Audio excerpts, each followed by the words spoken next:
When I lived in England, I was a regular and then DJ at a goth club run at a functioning church in Greater Manchester.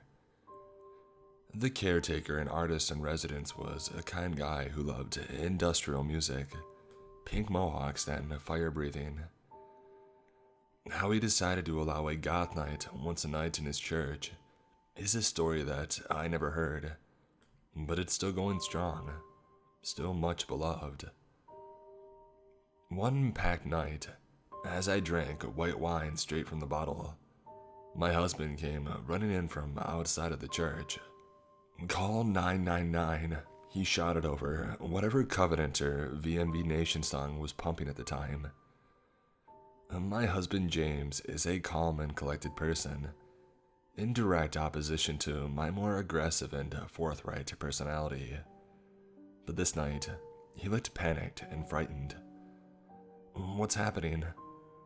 "Some people are being attacked." I started to rush towards the front doors, as I knew a lot of my friends were outside smoking, but James held me back. "No." To find some bit of quiet, I hid in the ladies' restroom and called 999. The call did not go well. "Hi, we need police. My friends are being attacked outside a church." "Where are you?" "Just outside Manchester at Sacred Grace." "There's no Sacred Grace in Manchester." "Okay, it's just off Deansgate." "There's no Sacred Grace off Deansgate." I shouted into the crowd for the cross streets. The 999 dispatcher was impatient. "Deansgate in Piccadilly and Salford," someone called back. I relayed that to the dispatcher, who sighed and said, "We'll send someone," before they hung up. While I was on the phone, people rushed in and barricaded themselves inside. At some point, the music was cut, and all 100 or so of us tried to be as quiet as possible. James told us that he was outside with our friend smoking when he felt a fist go past his head. Another friend was punched in the back. They and the other smokers all rushed inside and closed the door behind them. None of us knew what to do. There were people outside who just randomly jumped a bunch of people outside of a church. What the heck? It wasn't long before we heard shouting and crunching, low male voices uttering various insults. We weren't sure what the crunching was. Eventually, there was silence and someone opened the door. We thought everybody had got inside. We were wrong. One of the organizers, Jason, laid on the ground with blood pooled around him. An ambulance had arrived and there were two paramedics. One had an oxygen tank in hand and shouted at the bystanders who had lit back up. At this point, it's a blur as to what happened after we had watched Jason being carted away to a Manchester hospital. We were all shaken and scared. From other scraps I heard, men were out to mess up freaks, and their words.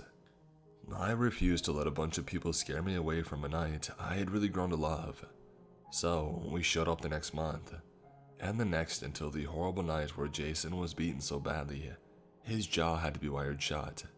Was just a story. In my regular life, I've always looked average. I'm tallish with blonde hair and blue eyes. I had weirdly colored hair once when I was a teenager, and I dyed it with bright green manic panic.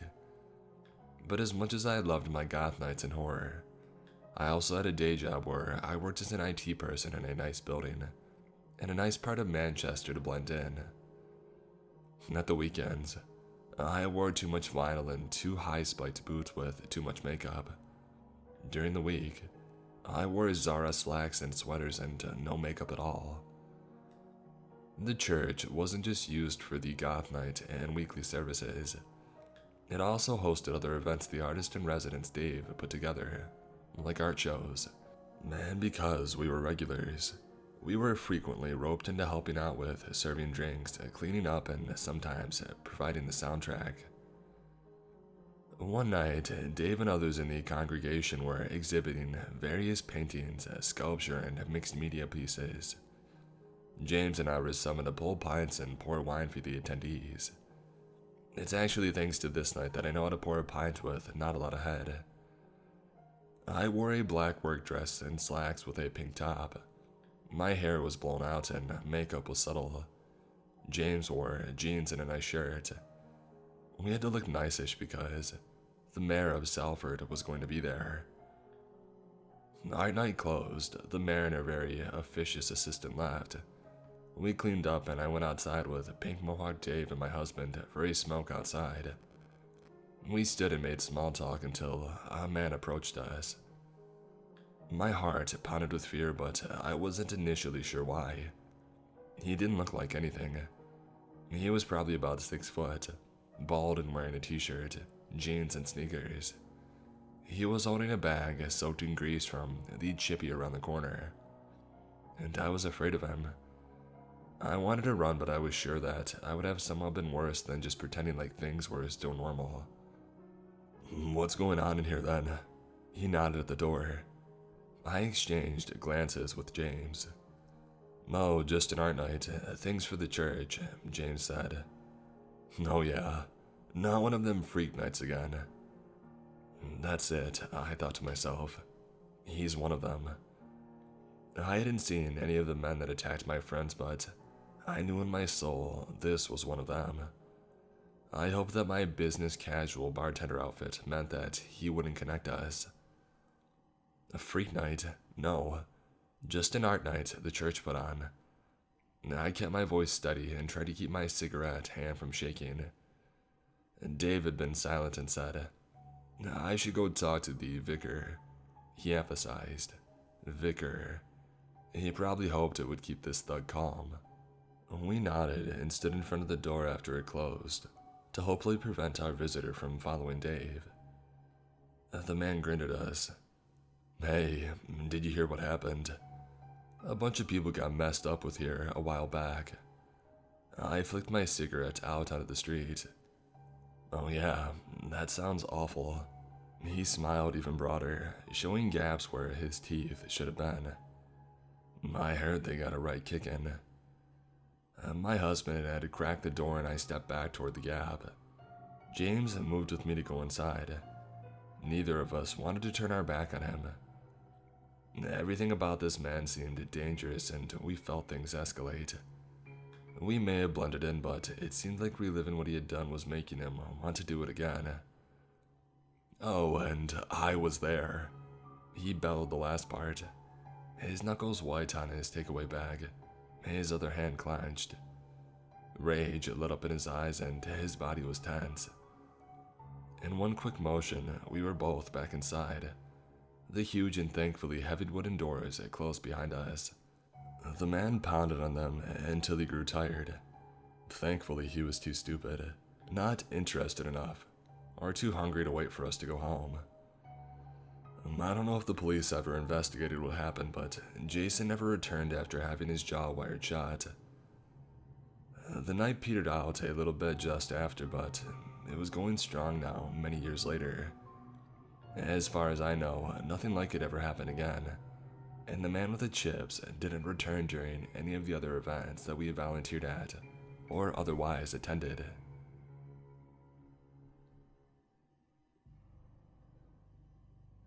A couple years ago, I used to attend a boarding school in Singapore. This was for the last 2 years of high school, or junior college as we called it.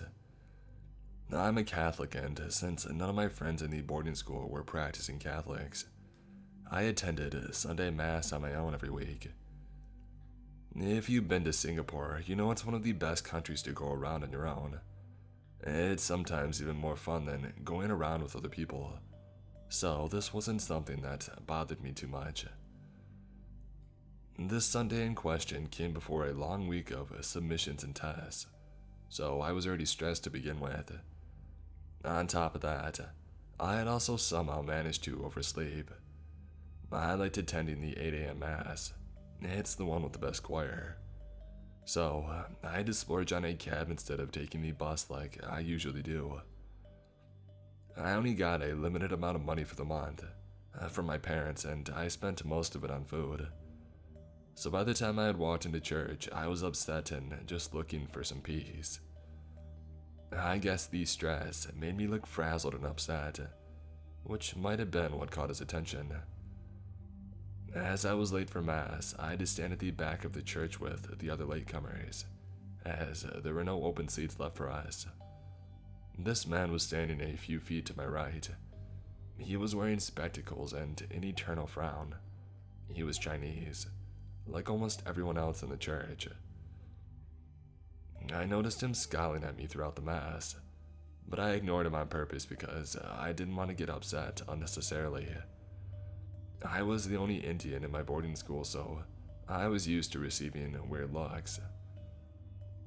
It didn't help that the area in which my school and also this church were located was a pretty rich neighborhood, and I had never seen an obviously non-Chinese person in the church. So the too long don't read is I was used to be a stared at minority. I refused to pay this guy any attention though. What happened next took place during a lull in the mass, during the distribution of communion. Many people tend to move out of the church after receiving communion, so a seat opened up near where I and the man were standing. I moved towards the tent after making sure there were no elderly around me who would like the seat. I sat there. The man maneuvered himself so that he was now standing behind me. This was when I began to feel unsafe. And then he began talking. His words were not directly towards anyone in particular. He seemed to be there on his own. The silence in the church only served to amplify what he was saying. Only in our section though, he wasn't speaking that loud. Basically, apropos of nothing, this random guy began railing about how the Indians were destroying his beautiful country.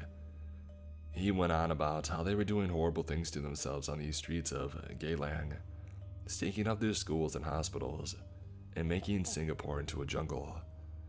How the government needed to throw all of them out.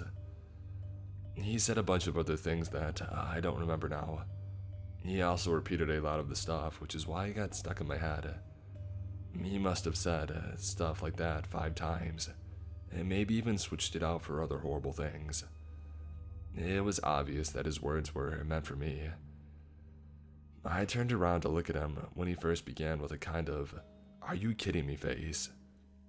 He was staring at me, his face the stock image of hatred and rage. The people around him were shifting uncomfortably. I turned back around, shut my eyes, and willed him quiet. He didn't shut up. At some point, I began quietly crying.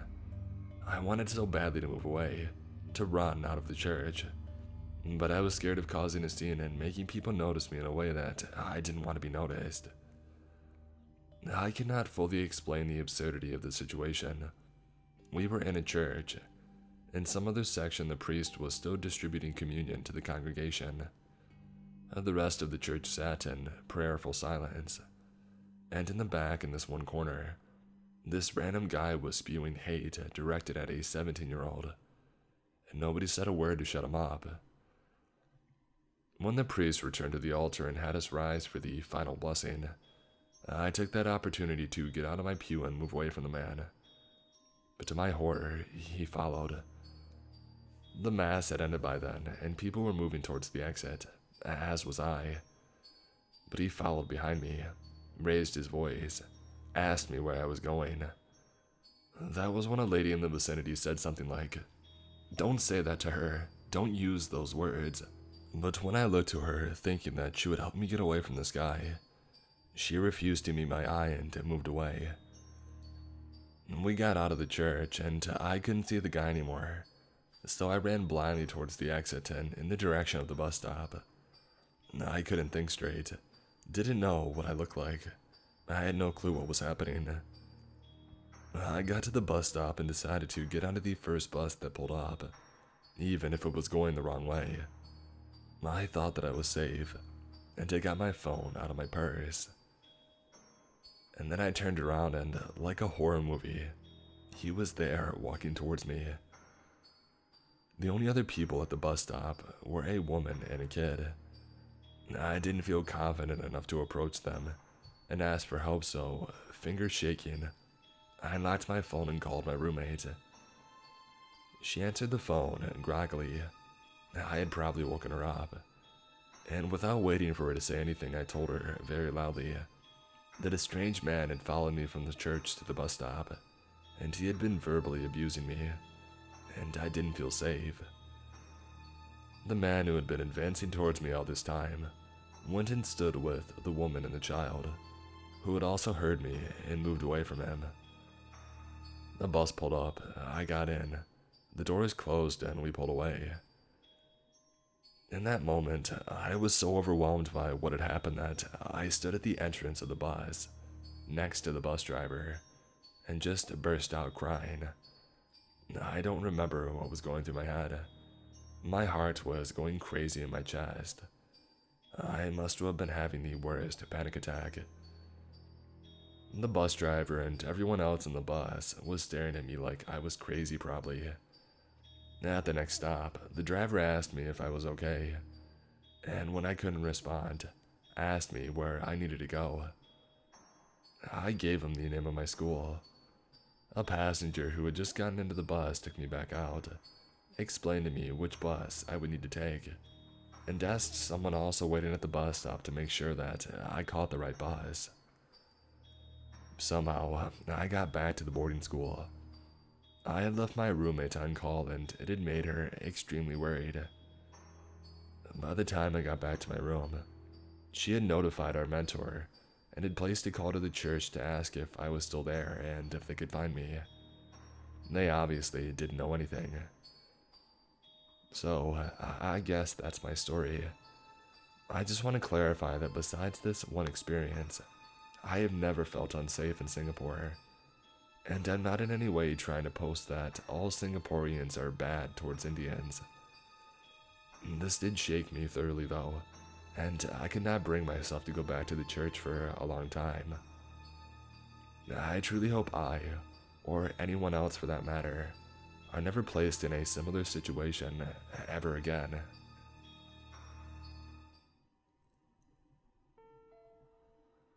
One of my best friends had moved to England, and I was flying from Stockholm to visit her. It was my first time in the UK, and I was really excited to see my friend again. For some reason, I couldn't call her, but she could call me, so my phone was basically useless for the most part. After I had stepped out of the airport, she finally called and said that she had already booked a cab for me, but since my phone didn't work properly, she had to use her girlfriend's phone to talk to the cab driver and her phone to talk to me. It took a while, but finally, the cab driver found me and my friend hung up. The driver stepped out and hugged me for some reason, I thought. Maybe it's just some cultural difference, and I patted him on the back. I got in the passenger seat and we small talked a bit as we drove off. He asked me where I was from and how long I would be staying and so on. His English wasn't great, but he seemed pretty nice. I'm a bit bubbly when I get nervous, and I asked a bit about what he would recommend doing while in London. He didn't seem to understand what I meant and started laughing and awkwardly joined in, and then he grabbed my hand and kissed it and said that he loved me. Just culture shock, I thought. He didn't let go of my hand and I didn't know what to do. I wanted to pull my hand back, but it was dark outside and we were on the highway and my phone didn't work. I had recently read a story about a cab driver that drove a girl to a secluded place and killed her. So I got really quiet and I hoped that he would let go soon. Every once in a while he would say something before kissing my hand again. I pulled on my phone and said that I was just going to text my friend so that he would have to let go of my hand. It worked, but after a while he pulled it back again. I just sort of figured that I would be rid of him soon anyway, so whatever. I asked him how long the drive would be and he said 20 minutes or something. And then he brought up my hand to his mouth again.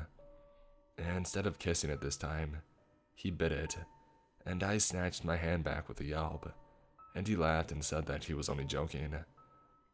And then he patted my knee. I froze when he didn't move his hand back, but instead just let it rest there. After a while, his hand started going up my thigh, and I finally swatted at it. He pulled his hand back and said, "Okay," and grabbed my hand again. The ride felt like it lasted forever, and all I could think was that he was driving me somewhere else and I would get kidnapped or something. The worst part was that I couldn't even call my friend to let her know where I was. Finally, we slowed down and I could see my friend standing outside of a house waiting for me. Thank the heavens. I hurried out of the car and my friend talked a bit with the creepy driver. He asked when I was going home, and she answered that I would be going home on Monday. He said that he wanted to drive all over gas. On that hustle, I guess. When he got inside, I told her what had happened and she was mortified. She said the same guy drove her mom and her other friends and they never had such an experience with him. She kept apologizing and I told her that it wasn't her fault at all. The rest of my stay was great and we had a really good time. The evening before I was going home, the cab driver called my friend and asked when he was picking me up. She lied and said that I had already left. The cab driver who had picked me up on Monday barely said a word to me. It was great.